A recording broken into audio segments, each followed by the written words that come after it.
Well, my name is T L Kelľr. I'm a former aerospace engineer. I was once, years ago, a computer systems analyst at the Jet Propulsion Laboratory in Pasadena, California. Following that, I worked in a number of other aerospace companies, including L3 Communications, BAE Systems, which is formerly called British Aerospace, and smaller companies called Space Launch Corporation and others. I have been for some time involved as an author and speaker at a number of UFO conferences. I've also had a chance to speak for the AIAA, the American Institute of Aeronautics and Astronautics. I spoke at the Nuclear Museum in Las Vegas, Nevada. I'm also the author of a space station construction simulation which was called Space Max. This was a software product that was made available in the late 80s and was used not only as an entertainment product at the retail sales level, but also at the Air Force Academy to teach cadets about space systems management. It was also used at the U.S. Military Academy at West Point, as well as a number of other colleges and universities. What I've been doing lately is that I published this series of books actually, called The Novice's Guide to UFOs, and more recently, The Novice's Guide to the Secret Space Program. And these are basically 500 pages, printed in full color. They're available both digitally and in print. You can get them from Amazon or iTunes. And basically, the idea is to introduce new people to the UFO community, as well as documents that can be used by more advanced individuals who have been studying this for some time. Well, I've had a chance to do a great deal of field work, and it's one thing to watch videos at home. It's something else to read books like this, but it's quite something else to go out in the field and observe what you can. I've had an opportunity to spend a number of field trips, probably a dozen and a half, out to Area 51 and just outside of the facility that's known as S4. I've been to Roswell, Alamogordo, Los Alamos National Laboratories. 4 years ago, I had a chance to visit in southern Poland the site of the experiment called the Bell or Die Glocke, which was an anti-gravity experiment performed by the Nazi SS. And I also had a chance, for example, to go to the UK, where a rather important landing took place in the east side of the UK some years ago. As far as UFOs are concerned, I am under the belief that most of them that are seen are man-made. They're man-made because I've had a variety of opportunities to listen to people who have been on the inside, such as the late Ben Rich of Lockheed Martin Skunk Works. I had a chance to talk to who was called Dr. Stealth of Northrop Grumman and others. But most of them, I believe, are actually built in the U.S. Most people need to know that a principal location for the design and development for these are in the Antelope Valley in Southern California. This is just outside of Los Angeles. It's about an hour and a half away north on the 14 freeway. and it's the location of the Lockheed Martin Skunk Works, the Northrop Grumman facility called the Ant Hill, and the Lockheed Martin facility in Helendale. These are basically, many of these are underground facilities where research and development is being done. I used to live in Lancaster, California, as well as Palmdale, and we had occasionally reports of large triangular shaped craft that would fly over Lancaster heading towards Edwards Air Force Base that were something on the order of maybe 600 feet on each side. And they would fly low and slow, and they would literally block out the stars at night. Well, this is more of a matter of conjecture on my part. I wasn't in, I did live in Europe at that time, although I've had a number of years living there, but you're talking about the ones that were flying over Belgium, I believe. Yeah, and also over Bulgaria. Oh, Bulgaria too. Yeah, I have two witnesses who saw it. Is that right? Yeah, that's why I'm asking. Well, I will tell you this. When I first heard about these large flying triangles, sometimes they're called TR-3Bs. I assumed that they were extraterrestrial, just because of their performance. Okay. Being able to hover, travel very slowly at no sounds, just like at a walking speed, no sounds. Right. And then being able, once they were being chased by the F-16s of the Belgian Air Force, they would just instantly take off. But to answer your question, yes, I believe some of them are extraterrestrial.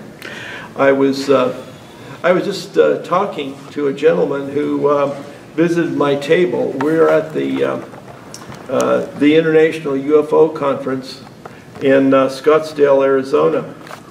And a gentleman walked up and did not introduce himself. And I went through my normal talk about selling this book, and as it turned out, he described an experience that he had back in 1958. He was a technician at the north side of Edwards Air Force Base, and he had a very high, security rating. And he was working on other projects such as the X-15 at the time. And he started talking about an experience that he had. He was sent out to a hangar at the north base of Edwards Air Force Base. This is the north side of the base. And he was allowed to, because of his clearance, he was allowed to proceed into a hangar there where some electronic equipment needed to be worked on. And he said that he saw an extraterrestrial craft, a relatively small one, and that they showed him a photograph of an two deceased extraterrestrial beings. And I have every reason to believe that this was truly an extraterrestrial craft and not one that was built by one of the American aerospace companies. Now, this gentleman later, after a long dissertation about his experiences there and elsewhere, he told me his last name was Green. And it occurred to me that this just might be the gentleman called George Green, who was reported by Linda Moulton Howe years ago. And she reported that he, at the time, in 1989, he sent a letter to Linda Moulton Howe, and she called it the George Green letter. And this gentleman his name was George Green because I saw his card and immediately realized that this was the George Green that Linda Moulton Howe had been contacted a number of years ago. And in my book, the Total Novice's Guide to UFOs, in the appendix, I happen to have the very letter that George Green sent to Linda Moulton Howe years ago. Needless to say, this gentleman that I'm speaking about was very surprised to see his letter reproduced, but it was obviously the same person that experienced this in 1958. So I hope that that explains a little bit about extraterrestrial craft, because some of them are from beyond Earth. Now, yesterday I lectured on the subject of spacecraft carriers, and there is a Bulgarian UFO researcher by the name of Vladimir Terziski. Are you familiar with that name? No. All right. Okay. Well, decades ago, I had a chance to listen to him lecture, and he lectured on the Nazi SS experiments involving the flying saucer program. And frankly, at the time, I discounted it, to be honest, because it seemed so bizarre that they could have possibly even prototyped a flying saucer or flying disc in the 30s and the 40s.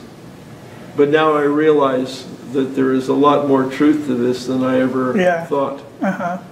And so I have to confess that my mind has been totally changed because I had a chance to visit in southern Poland the very location where Die Glocke program was conducted. That's the one dealing with the bell.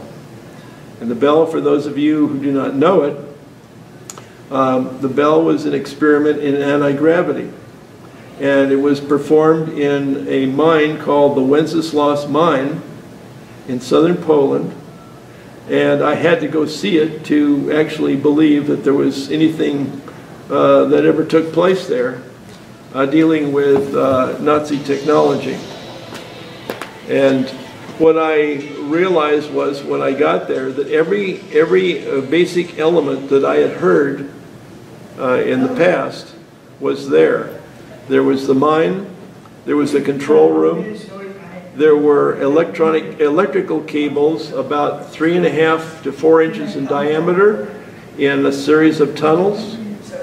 There was also a very good sized power plant within about 300 meters from where the control room was located.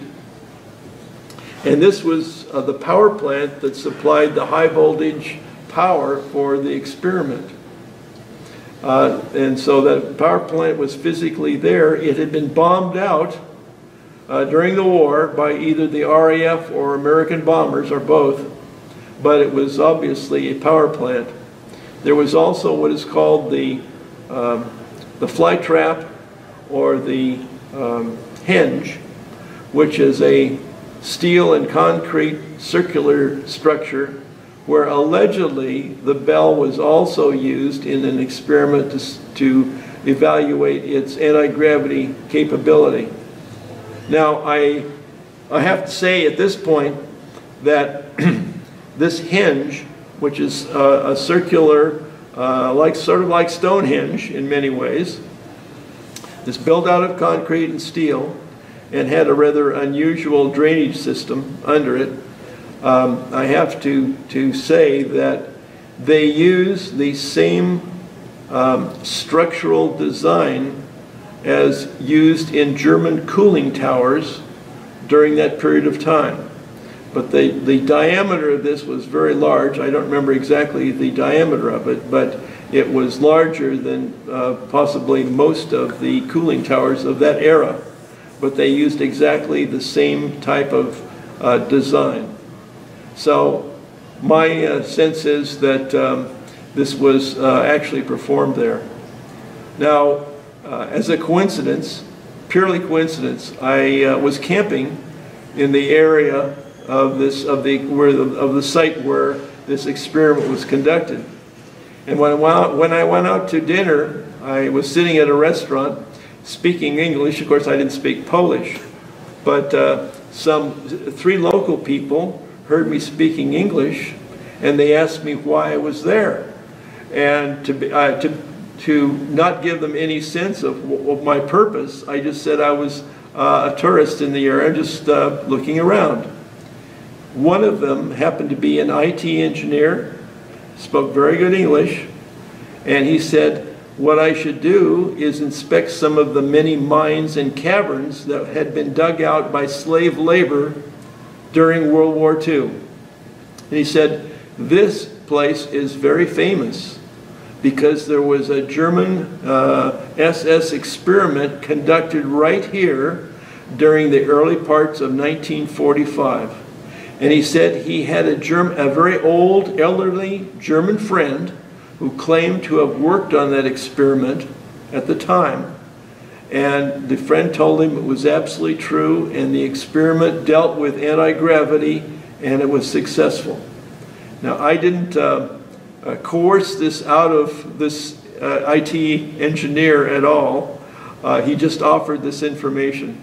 Little did he know that I was a UFO researcher in the area specifically to investigate the Bell experiment.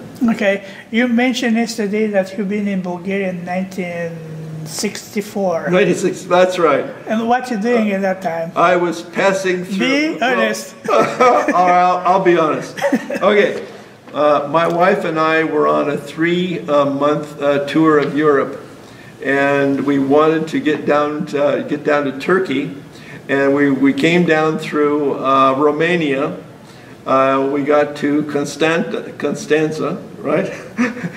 So these are names that I haven't talked about for a long time. Right. And to be absolutely honest, you said be honest. Yeah. Okay, the automobile insurance that we were carrying on this Volkswagen camper, a Westphalia. Okay, if you know what I'm talking about. Okay. Okay, it's about with a VW camper. The insurance did not cover driving in Bulgaria. Wow. Okay? And that was one of the few exceptions at that time. This is 1964. Of course. Okay? Yeah. All right. Well, things were obviously different then. Okay. But it did not cover any collisions or road damage or theft or anything. So all we did is just drive as fast as we could from you asked for the truth,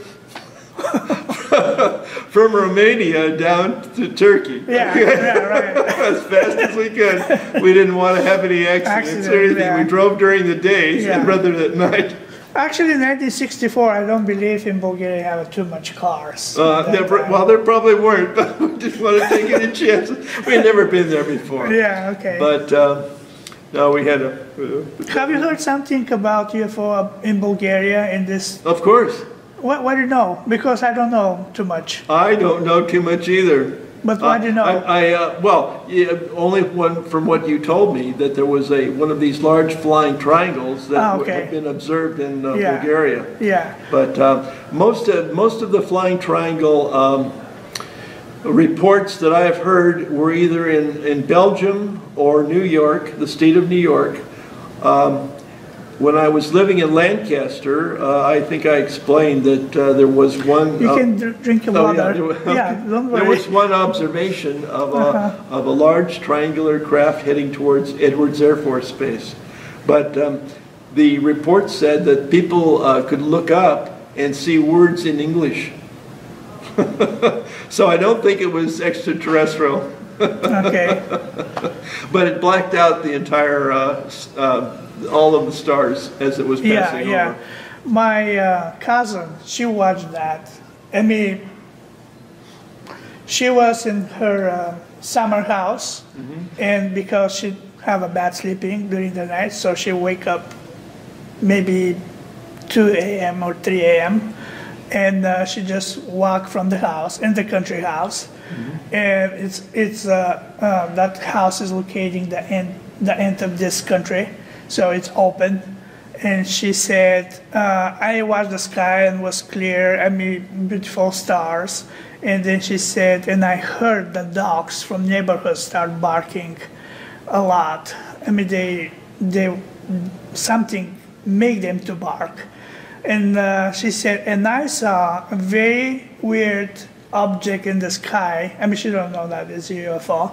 And when I asked her how it looks and details about that, she said it's triangle with 3 lights and the in each corner. Yeah. Every corner. Yes. Yes, and she said fly very slowly. No, I asked for any noises. She said no noises, just I mean very slow is moving, and I saw that this is a solid object, and during this flying by this area, the dogs barking. I mean they was crazy. Yes. With that, maybe that object made them to, because the the animals is very sensitive. Of course. And Of course. yeah, and Now- yeah. I might add that, and this, I can't substantiate this, but some people have reported that the propulsion system of these TR-3B flying triangles is based upon mercury plasma, and it's rotated at very high speed and under high temperature and pressure. And when these conditions are right, they form some kind of a very unusual ionic effect. Okay. Now, the point being here is, this had to do with mercury. A plasma is a high temperature ionic gas.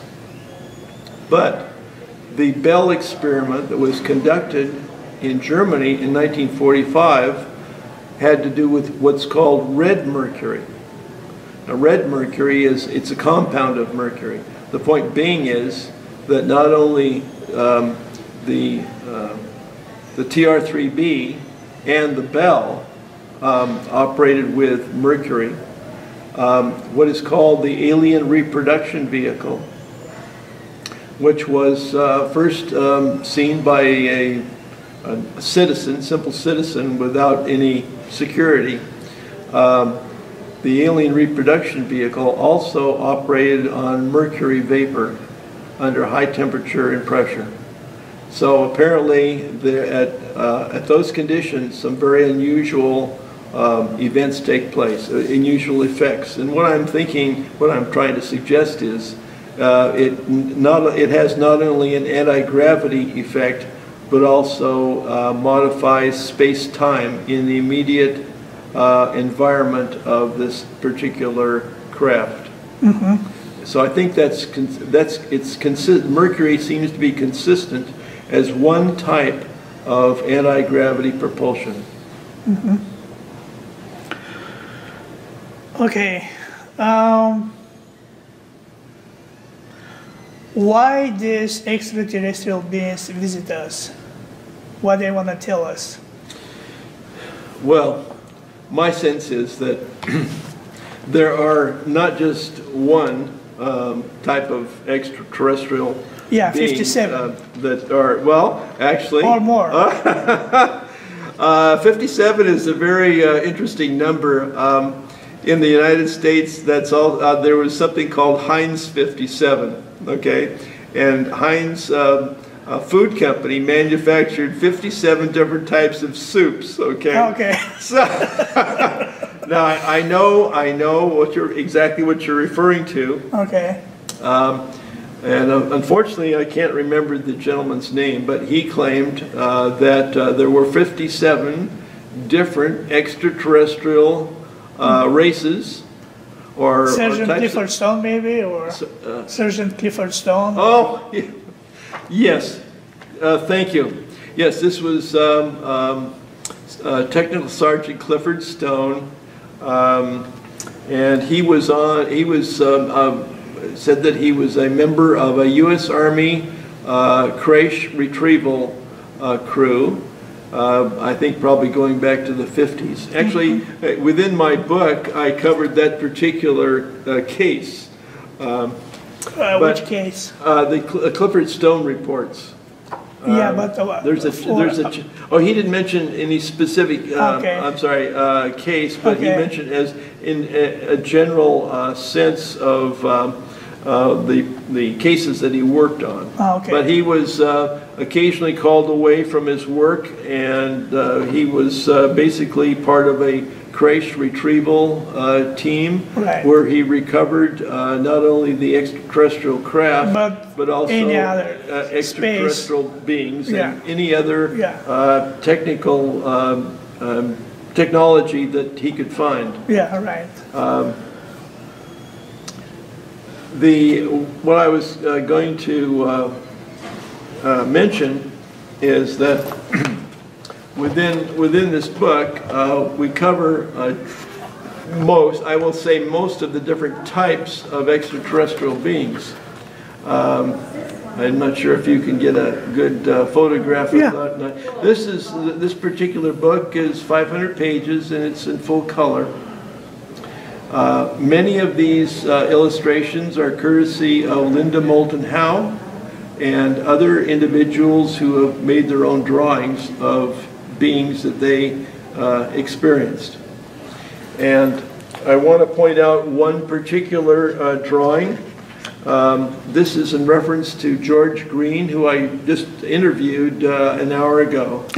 And I asked George Green to look at these various drawings and tell me which of these beings he saw photographs of. And he advised me that he saw a photograph of two deceased extraterrestrial beings, and the one that is shown here is the one that he saw in the photograph.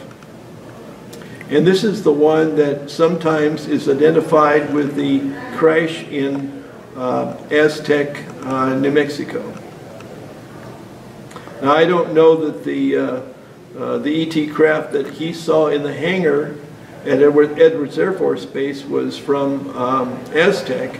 I somewhat doubt it, but nevertheless, this is the same type of being that he saw in the photographs. Okay, why they visit us? Oh, okay. Well, let me look in my book, and I will tell you. I will. I'm not actually joking. Yeah. There is a chapter in here, if I can find it, where we answer exactly that question. The question is, why are they here? Yeah. Let me. It looks like they've been here for many years. Even before humanity. I would suggest that they've been here for well over thousands and thousands of years. Different beings coming at different times. Some of them may never have left, and that's just the sense of it. Okay, here's my chapter 35, and the question is the same one that Ivan just asked me. Why are they here? Why are they here? Okay. And there are 10 reasons that I could think of as to why they're here. Most people are familiar with Star Trek. Okay. And Star Trek, one of its main missions is scientific exploration and discovery. And that is certainly one of the reasons. I think another reason is that they may be here for the evaluation of Earth's development. A third reason, and this goes back to a film called Alien Nation and District 9. I don't know if you're familiar with that in Bulgaria. No. But these films were on the reason for being here as a sanctuary, a place of sanctuary. In other words, they were trying to escape, for whatever reason, the conditions on their own planet and come here. To be safe, essentially. Following on that, I have a reason that what might be called altruism. They are simply here. Some of them are simply here to help us.